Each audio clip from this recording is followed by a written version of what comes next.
नमस्कार दोस्तों, आप सभी का एक बार फिर से स्वागत है। मेरा नाम अशोक कुमार है और अपने साथ मिलकर डिस्कस कर रहे हैं भारत की राज्य व्यवस्था। तो अपने भारत की राज्य व्यवस्था में आज एक नया टॉपिक शुरू करने जा रहे हैं और टॉपिक का नाम है भारत का संघीय ढांचा। भारत का संघीय ढांचा। ये जो भारत के संघीय ढांचे की बात है, अपने को ध्यान रखना है कि ये बहुत सारे प्रावधानों से मिलकर बनता है। तो ये नहीं कहा जा सकता कि ये कौन से संवैधानिक प्रावधान या कौन से संवैधानिक अनुच्छेद में है। अब संघीय ढांचे का मतलब क्या है? कोई भी जो देश होता है उसके अंदर या तो संघीय व्यवस्था होती है या एकात्मक व्यवस्था होती है। संघीय व्यवस्था का मतलब है, संघीय व्यवस्था का मतलब क्या होता है? तो संघीय व्यवस्था का मतलब होता है जब शक्ति केंद्र तथा राज्यों में बटी हुई हो, केंद्र तथा राज्यों में बंटी हुई हो, उस व्यवस्था को अपने क्या कहते हैं? संघीय व्यवस्था कहते हैं। एकात्मक कब हो जाएगा? जब केंद्र व राज्यों के अंदर शक्तियों का बंटवारा ना हो और सारी की सारी शक्तियां जो है वह केंद्र सरकार में निहित हो, तो ऐसे राष्ट्र को या ऐसे देश को या ऐसे संविधान को अपने एकात्मक संविधान कहते हैं। ठीक है, इतनी सी बात अपने को ध्यान रखनी है। अब भारत के अंदर संघीय व्यवस्था है, बिल्कुल है, क्योंकि कुछ शक्ति केंद्र के पास है, कुछ शक्ति राज्यों के पास है, और इन सभी शक्तियों का स्रोत क्या है? संविधान है। तो ऐसा नहीं है कि राज्य अपनी शक्तियों के लिए केंद्र पर या संसद पर निर्भर है। कि राज्य को संविधान ने कुछ उत्तरदायित्व और कुछ शक्तियां दी है, वैसे केंद्र को संविधान ने कुछ शक्तियां और उत्तरदायित्व दी है। अब अपने को देखना है कि इन शक्तियों का बंटवारा कैसे हो रखा है। तो भारत के अंदर अगर अपने सबसे पहले बात करें विधायी शक्तियों की, विधायी शक्तियों का मतलब है कानून बनाने की शक्ति। तो भारत के अंदर जितने भी विषय है उन सभी विषयों को 3 सूचियों में बांटा गया है, 3 सूचियों में बांटा गया है। और ये बात कहां लिखी गई है? ये लिखी गई है 7वीं अनुसूची के अंदर। 3 सूचियों में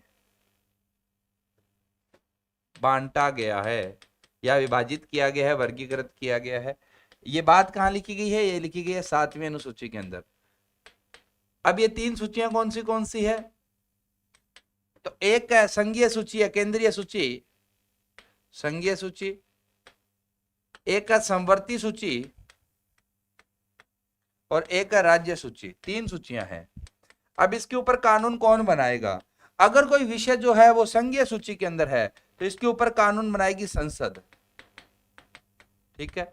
अगर कोई विषय समवर्ती सूची का भाग है तो उसके अंदर कानून बनाएगी संसद प्लस विधानसभा या राज्य, दोनों इसके ऊपर कानून बना सकते हैं।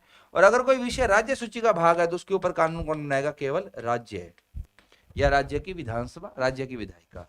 तो संघीय सूची विशेष रूप से संघ के लिए आरक्षित है, राज्य सूची विशेष रूप से राज्य के लिए आरक्षित है, जबकि समवर्ती सूची पर दोनों के द्वारा ही कानून बनाया जा सकता है।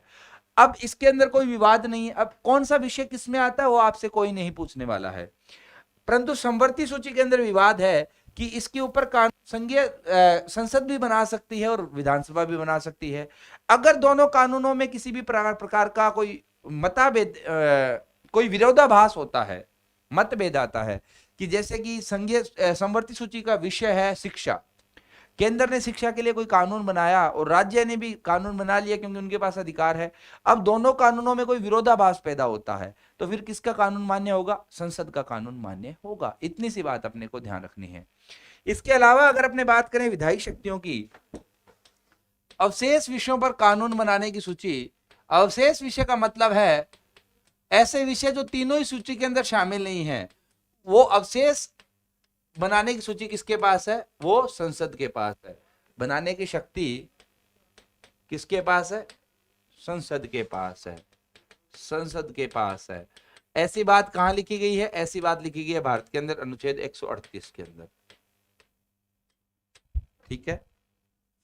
दूसरी बात, क्या ऐसा भी कभी हो सकता है? देखो, राज्य को तो कभी भी केंद्रीय सूची के ऊपर कानून बनाने का अधिकार दिया ही नहीं जा सकता, क्यों? कौन से राज्य को दोगे? कितने राज्य हैं? परंतु ऐसा तो हो सकता है कि कुछ परिस्थितियों में जो संसद है उसको राज्य सूची के ऊपर कानून बनाने का अधिकार दे दिया जाए। संघीय सूची पर बनाने का अधिकार तो उसका है, समवर्ती सूची पर बनाने का अधिकार उसका है, परंतु कुछ परिस्थितियों में जो है वह संसद को राज्य सूची पर भी कानून बनाने का अधिकार दिया जाता है। इसलिए अपने वो परिस्थितियां देखते हैं, वो परिस्थितियां जब संसद राज्य सूची पर कानून बना सकती है। राज्य सूची के विषय पर कानून बना सकती है।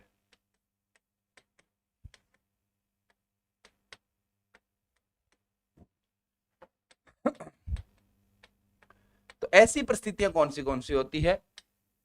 पहली परिस्थिति आती है जब राज्यसभा विशेष बहुमत के द्वारा संसद को यह इजाजत दे। तो अगर राज्यसभा के अंदर ऐसा प्रस्ताव पारित कर दे कि हम राजस्थान राज्य के लिए एक ऐसा विषय जो कि राज्य सूची का भाग है, उदाहरण के लिए शासन व्यवस्था, तो अगर राज्यसभा ये प्रस्ताव पारित करती है कि हम संसद को इजाजत देते हैं कि राजस्थान राज्य के शासन व्यवस्था के लिए कानून बनाया जाए, तो फिर संसद वहां पर कानून बना सकती है। परंतु राज्यसभा के अंदर ऐसा प्रस्ताव अगर लाया जाएगा तो उसको कौन से बहुमत से पारित किया जाएगा? विशेष बहुमत से।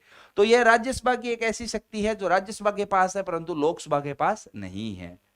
ठीक है। दूसरी बात, राष्ट्रीय आपातकाल के दौरान, तो अगर देश के अंदर राष्ट्रीय आपातकाल लगा हुआ है तो आपने पढ़ा था कि जो केंद्र होता है, तो जो यह संसद होती है, उसके पास शक्ति आ जाती है कि वह राज्य सूची पर भी कोई कानून बना ले। हालांकि ऐसा कानून आपातकाल समाप्त होने के 6 महीने के बाद स्वतः ही समाप्त हो जाता है। तीसरा, राष्ट्रपति शासन के दौरान, क्योंकि राष्ट्रपति शासन के दौरान राज्य की सारी शक्तियां किसके हाथ में पहुंच जाती है? संसद के पास या राष्ट्रपति के पास पहुंच जाती है। अगर वो कार्यकारी शक्ति है तो राष्ट्रपति के पास पहुंच जाएगी, और अगर विधायी शक्ति है तो वो संसद के पास पहुंच जाएगी। अन्यथा जब 2 या 2 से अधिक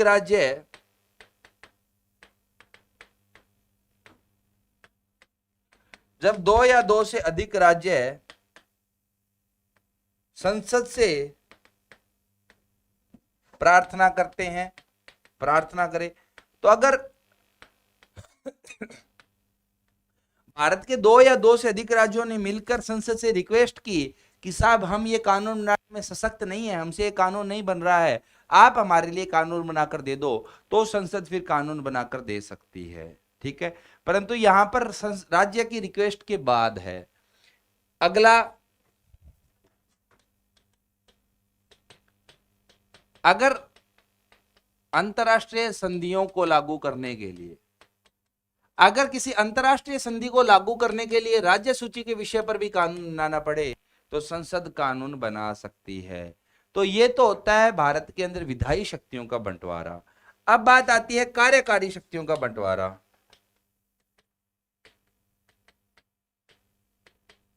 कि किस प्रोग्राम का क्रियान्वयन कौन करेगा। तो अगर कोई विषय संघीय सूची का विषय है या वो विषय संघीय सूची में है, तो फिर उसका क्रियान्वयन, इसका क्रियान्वयन जो है, या इस जो भी कानून बनेगा, इस कानून का क्रियान्वयन जो है, कानून का क्रियान्वयन केंद्र सरकार करेगी। ठीक है। जैसे कि आयकर है, तो आयकर अब रेलवे है, रेलवे अब केंद्रीय सूची का विषय है, तो रेलवे विभाग किसका होगा? केंद्र सरकार का होगा।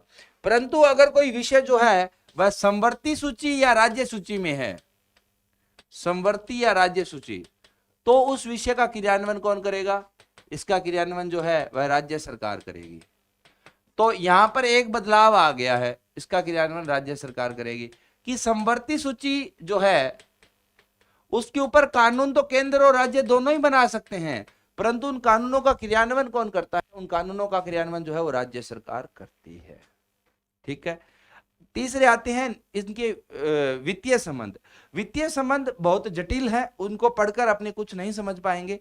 केवल अपने को ध्यान रखना है कि भारत के अंदर कर जो हैं वो अलग अलग प्रकार के होते हैं। उदाहरण के लिए कुछ कर ऐसे हैं जो केंद्र के द्वारा इकट्ठे किए जाते हैं और अपने पास रख लिए जाते हैं। कुछ कर ऐसे हैं जो केंद्र के द्वारा इकट्ठे किए जाते हैं और राज्यों में बांट दिए जाते हैं। कुछ कर ऐसे हैं जो राज्यों के द्वारा इकट्ठे किए जाते हैं और अपने पास रख लिए जाते हैं। कुछ कर ऐसे हैं जो राज्य के द्वारा इकट्ठे किए जाते हैं और केंद्र को दे दिए जाते हैं। कौन से कर किस में आते हैं अपने से कोई नहीं पूछेगा। ठीक है। तो ये है संघीय ढांचा भारत का। अब यहां पर बात आती है कि चूंकि अगर इतने बड़ा देश है तो यहाँ पर अलग अलग राज्यों के अंदर विवाद को सुलझाने के लिए भी कुछ व्यवस्था करनी पड़ेगी। इसीलिए अनुच्छेद 262 के तहत राष्ट्रपति अंतरराज्य परिषद का गठन कर सकता है। अंतरराज्य परिषद का गठन कर सकता है जिसकी अध्यक्षता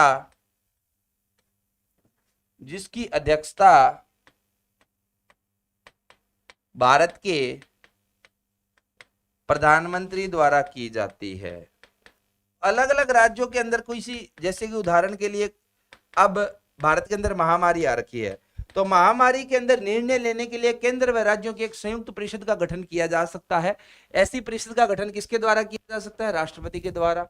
कौन से अनुच्छेद के तहत? अनुच्छेद 262 के तहत। और अगर ऐसी परिषद होगी तो इसका अध्यक्ष कौन होगा? भारत का प्रधानमंत्री। वो किसी भी विषय पर बनाई जा सकती है, ठीक है। वैसे ही भारत के अंदर जो है क्षेत्रीय परिषदों का गठन किया जाता है, क्षेत्रीय परिषदों का गठन किया जाता है, परंतु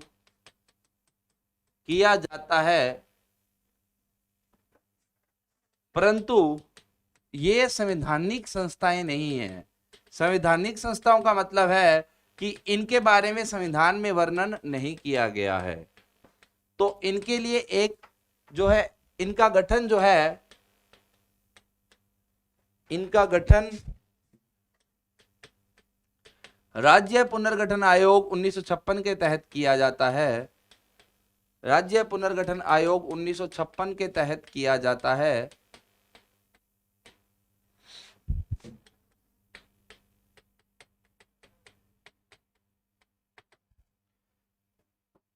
भारत में 6 क्षेत्रीय परिषद बनती है।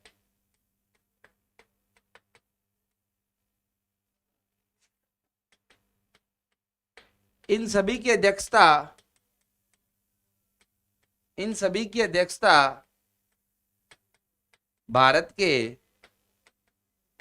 गृह मंत्री द्वारा की जाती है।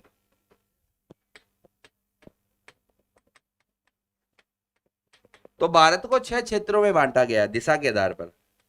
जैसे एक मध्य क्षेत्र हो गया, एक उत्तरी क्षेत्र हो गया, एक दक्षिणी क्षेत्र हो गया, पूर्वी क्षेत्र हो गया, पश्चिमी क्षेत्र हो गया। तो अब अगर पश्चिमी क्षेत्र की क्षेत्रीय परिषद है तो उसके अंदर राजस्थान आ जाएगा, दिल्ली आ जाएगा, सारे आ जाएंगे। तो ऐसे करके 6 अलग अलग क्षेत्रीय परिषदें बना दी जाती है। इन क्षेत्रीय परिषद जो भी है 6 की अध्यक्षता कौन करता है? भारत का गृह मंत्री करता है। इसके अंदर सदस्य कौन होते हैं? जो भी राज्य है उन राज्यों के जो मुख्यमंत्री हैं, और उनके अलावा एक अन्य मंत्री जो होता है वो इनके सदस्य होते हैं। इस तरीके से अलग अलग राज्यों के अंदर आपस के अंदर सामंजस्य बिठाने के लिए क्षेत्रीय परिषदों का गठन किया गया है। परंतु ध्यान रखना कि ये जो क्षेत्रीय परिषदें हैं ये संवैधानिक नहीं है। इनके बारे में वर्णन आपको राज्य पुनर्गठन आयोग 1956 के अंदर देखने को मिलता है। बाकी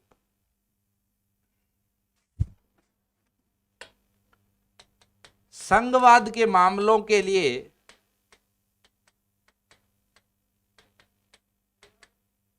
उन्नीस में सरकारिया आयोग का गठन किया गया।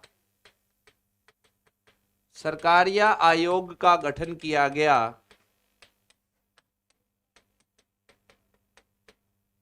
तथा 2005 में पुंछी आयोग का गठन किया गया।